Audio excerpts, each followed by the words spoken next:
Hello, and welcome to Create, Connect, Communicate, the EMG podcast. My name is Michelle Ponto, and I'm the content strategist here at EMG. Lately, when we talk to our B2B clients, it's all about analytics. Love them or hate them, they are an essential part of any communications plan to help measure success. But which metrics matter and which ones are less important?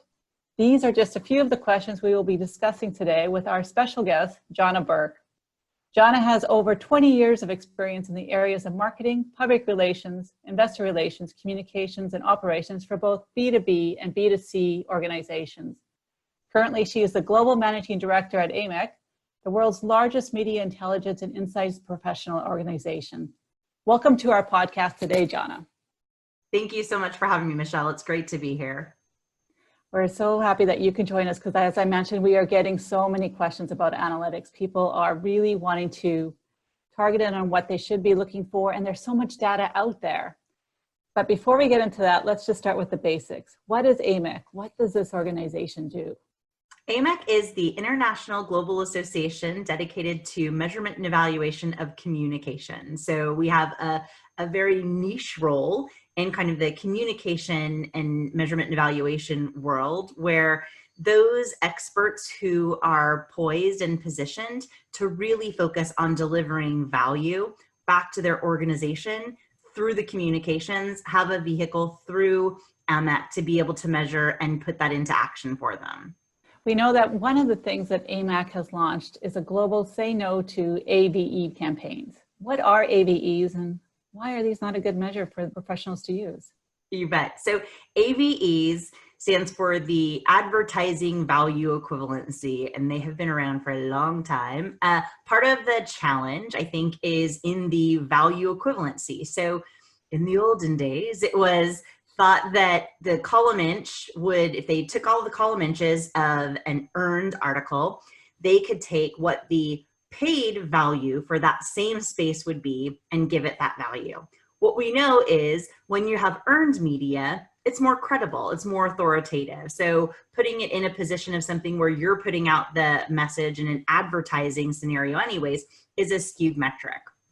That being said, people were desperate to have that dollar number in front of what they were doing to be able to give, someone in their organization a dollar value. And so therein lies a big part of the challenge. AVEs are not the value and not the equivalency. Earned media is not the value and not the equivalency of advertising or of anything in that space. And so we have the 22 reasons why to say no to AVEs. And I would contend that that number could grow increasingly because these were, I think, posted probably at least 5 years ago. And as we know, the media is changing. And I think, when you're looking at column inches from where AVE started, it's very different than looking at online and digital media and knowing that, a digital ad is incredibly different from a traditional ad, and that we all know that some of those are never even seen by the target audience. And so understanding that mix and that blend, it's really important to understand what you're comparing the value to. But more than anything, it's that so many times, if you are trying to drive a volume number like that, you aren't hitting your target audience. And I think one of my favorite things to say is 1 million impressions does not mean 1 million people were impressed. And so, we've all seen these reports where they have an ad value cost of $8 billion and, 32 billion people views. It's like, well, that would be amazing. But did everybody in the world see it a couple of times? Maybe. And if your message isn't resonating, then it doesn't have that pull through. And so looking at a quantitative value that's driven based on, skewed and varied reporting, especially globally, it makes it a real challenge to be able to then take that with a straight face back to your executive team and say, this is a true value. This is a like for like. And so I think you'll still see it in some reporting, some provisions, because people have a baseline of it. They have a long history of it. But I think now more than anything, when used in an index, so it can be in an index of looking at volume metrics, and that can be one of those data points within that index. then people can use it. But I think to use it as a standalone is very deceptive and very dangerous when you're trying to demonstrate the value of something that you're doing, when you're looking at key messages, when you're looking at so many of those other things that are critical. Looking at something just based on the length of something is very deceptive. And, we all know that online coverage, which is the primary consumption now of so many consumers, if something isn't in a headline, it may never even resonate with the audience anyways. And so equating any type of value to something that doesn't appear in the headline that's actually going to attract the attention isn't going to work. And if there's no visual with an article, we know that those articles get viewed even less. So there are a lot of different qualitative elements, even in looking at some of those considerations, that have to be taken into account in order to give any consideration. But I think our current chair has put together the list of the 22 reasons why to say no to AVEs. And we have them in 4 languages now. And so they are a great read and a great resource. So if you get those questions, you have something to lean back on, and you can look within those 22 reasons. What are the reasons your group is asking for them? Here's how you can offset that to make it really effective and be able to combat that and start to transition your group away from some of these faulty metrics. Okay. You talked a little bit already about the number of impressions and the difference between value and quantity. So they're going to get, even from digital, you're going to go to your LinkedIn, you're going to see your ad, you get these many impressions. When you buy a digital ad, they always tell you about the impressions. How can they find the quality when you are getting these quantitative stats? How can you dig deeper? What should people be doing? Well, I think it goes to kind of the overall planning and the overall sum of all of your efforts. It's one of the real reasons why AMEC developed the integrated evaluation framework, which is essentially a model so that people can go in and instead of looking for a single data point, they're able to take their inputs, their activities, the outputs, the outtakes, the outcomes, and then the impacts to their organization. And when you're looking at all of those elements, you really start to get a full and more valuable picture, as opposed to pointing to something that can change and be totally out of your control.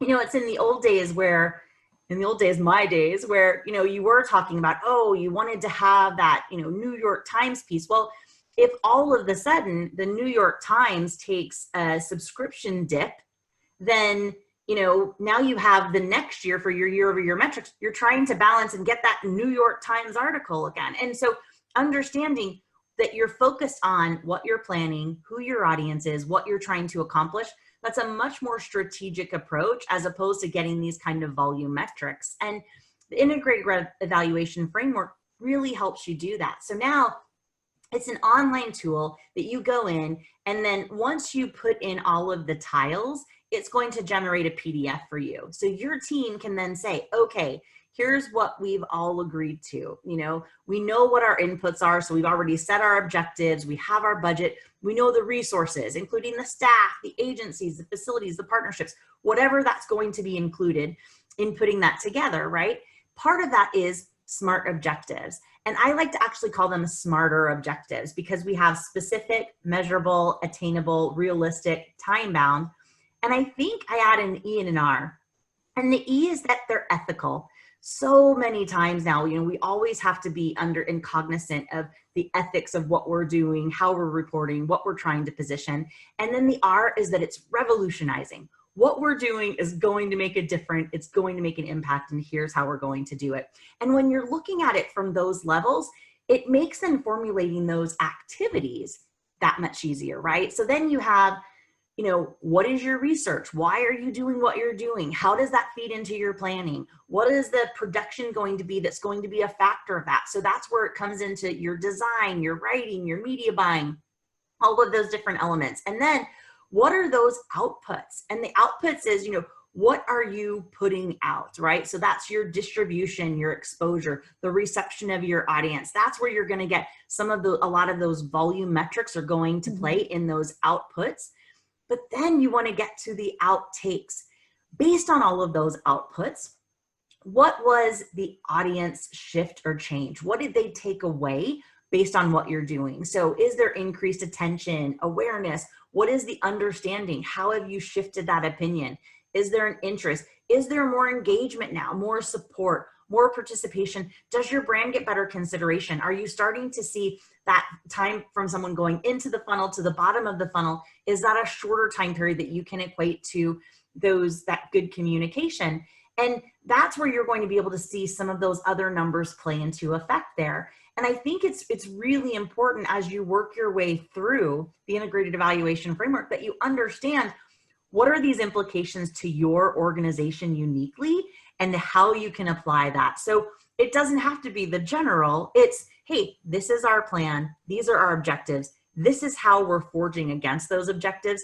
And this is how we know, are we hitting the mark? Are we not hitting the mark? In general, I think the biggest challenge is, we all want to report charts going up. We all want to report success. We all want to report, look, we're doing a good job, waiting for pat on back.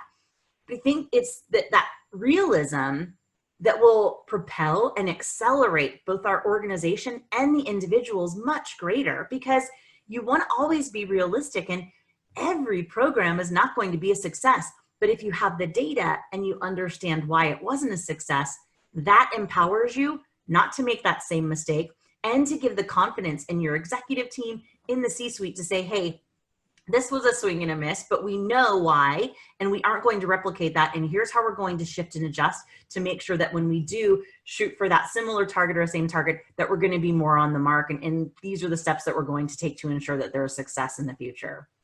Okay, I have two questions before we go on to other questions. This framework that you're talking about, you said it's online. Is it free for people to use if they go to the website? It is free for everyone. It can be found at amecorg.com/AMEC framework. And yes, it's a free tool that we provide, and you can go in. It's all of the data is proprietary. It's never shared with anybody. So, we have Fortune 500 organizations to nonprofits who are able to use this. And it's really intended to be a jumping off point for what works for your organization. But yes, it's an absolutely free tool. And then you create a subscription, you create a login, and then when you go back in, you can see your PDF of all of the content that you've entered. Okay, perfect. The other question I have is, when you're talking about the outtakes, it seems like some of them will be hard numbers that they're going to get that are backed, and some are going to be soft, like perceptions. A lot of times when you're working in corporations, they really just want those hard numbers. How can you help justify that the brand awareness has shifted, or we feel that this worked because of this, or maybe we feel it didn't work even though the numbers are high because of this? How can they find that kind of information? I think there's a variety of ways. Some of the ways that it can be supported, or the methodology behind it, can be, what are your website statistics?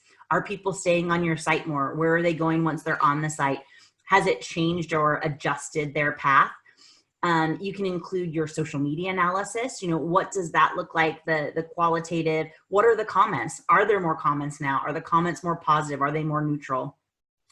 When you're looking at, the netnography, what does your overall audience, what are they doing? Has there been a shift in behavior, a shift in how they're interacting with your brand, with your constituents? And then, I think I would always say, if you've started off with some primary baseline research, then you want to have a focus group. You want to make sure that you have interviews so that you're pointing to very specific areas where opinions have changed, where feedback has changed, where something has shifted. That's your hard number. And I think so many times there is a little bit of a pull and a push in most organizations with silos, right? So it's, marketing has these numbers, internal communications has these numbers, PR has these numbers.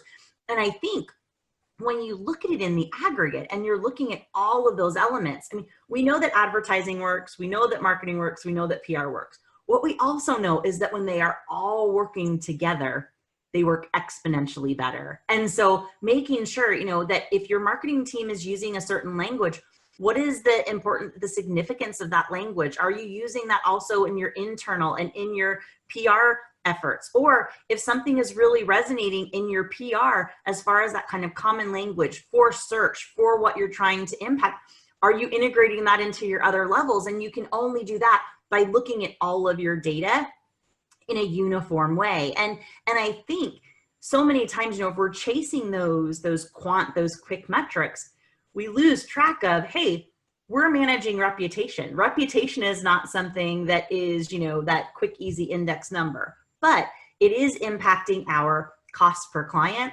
our length of client. It is impacting these other elements. And so that's the hard data that you can look at, those hard metrics of, what is that cost per customer? What is that? And how has your shift in communication, your shift in PR, your shift in marketing changed that? What have you done that's impacted the real bottom line cost for your organization? So it definitely sounds like marketing, people have to get out of their silos. It's when you're putting in those objectives at the beginning, you have to know what they are, and then everyone involved, from sales to the data analysis person to the IT people who are going to be the tracking codes on, all have to be aware of what these objectives are, so that it doesn't just track impressions. It actually tracks things back to whether it's website clicks or downloads or perceptions with what is happening out there. And then even, I'm sure with the sales team, they will be the ones who will have to give that feedback if customers are more aware of what's happening or already have researched stuff on their own. And you should see their sales time and their sales funnel shift, right? Do they have those resources to point to? And really, when you bring everyone together, I mean, this is an agnostic platform. This isn't, this isn't mine, or this isn't Mo's, or this isn't what I want to use to track those data. You're going to be putting the data in. So you kind of all collectively agree, this is how we are going to aggregate the data to make us better as an organization. And it really is so critical in being more efficient and more effective internally. And I think, anytime there's less infighting for, this is our piece of the pie, or this is what we're doing, but really more collective focus on what you're trying to accomplish, everyone wins in that equation. That is so true. We're already getting close to running out of time, but before we go, I want you to give us your top 3 tips how people can get started. Great. So one of the other tools that we have at AMEC is the Measurement Maturity Mapper, lovingly called the M3 because that's a mouthful. But what that is that's a diagnostic that's going to allow you, your internal team, you at an agency with your client to go through, complete this. It's probably take between 5 and 8 minutes, a series of questions where you are in your measurement journey. And then, depending upon where you are, it will give you a prescriptive at what you need to do next to upskill your program. So if you're at the basic level, it will give you those steps to take you to the intermediate level. If you're at the intermediate level, it will give you those steps to upskill to take you to the advanced level.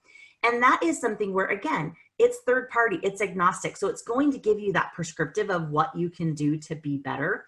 And looking at the team of, hey, why are we at this level? I thought we're already doing this. Great. Then let's evaluate. It gives you that door opener for those internal silos to say, this is where we are. How can we all pull together to do this better? And that's probably the starting point and the jumping off point, so that you know where you are. It makes it a lot easier to get to that destination of where you're trying to go.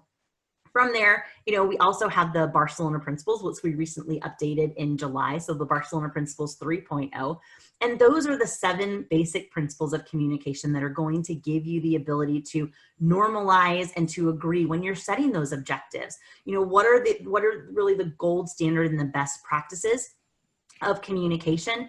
And these are going to cover it. And with the July launch, we have a PowerPoint deck, again, also on amecorg.com, that gives communications professionals now the what to do. So what does this really mean? How do I put this from theory into action? What are those societal values? What are we trying to accomplish? What are those elements? What are those considerations that my organization might have at play that can put into effect? And, all free, all really great tools, but made possible by our members like EMG, and made possible to be able to continue to support the industry with thought leadership, with those elements that once we apply those and we're all working together, we can refine.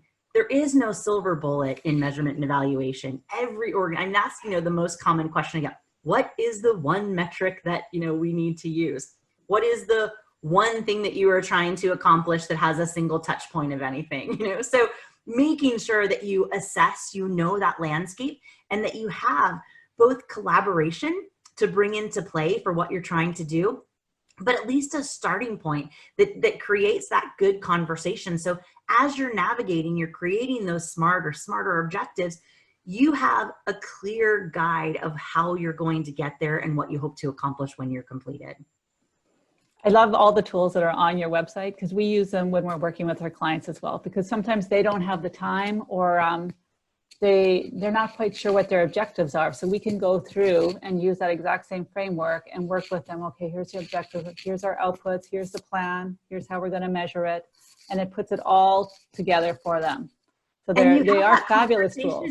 Yeah, you have that conversation at the beginning. And I think the taxonomy is one of the best tools that we have, because now when you're saying something and you're reviewing that with your client, you both know what you mean. So it isn't, 3-6 months down the road, well, that isn't what I thought you meant. Well, that's what we agreed to. This is, when we were normalizing the language of what we were trying to do, this is what we agreed to. And so it helps set and manage those expectations, which, as you're navigating something along the way, shifts and pivots and everything that we need to do now, it makes it so much easier when you start on the same page and you have that agreement and that understanding. Yeah, absolutely.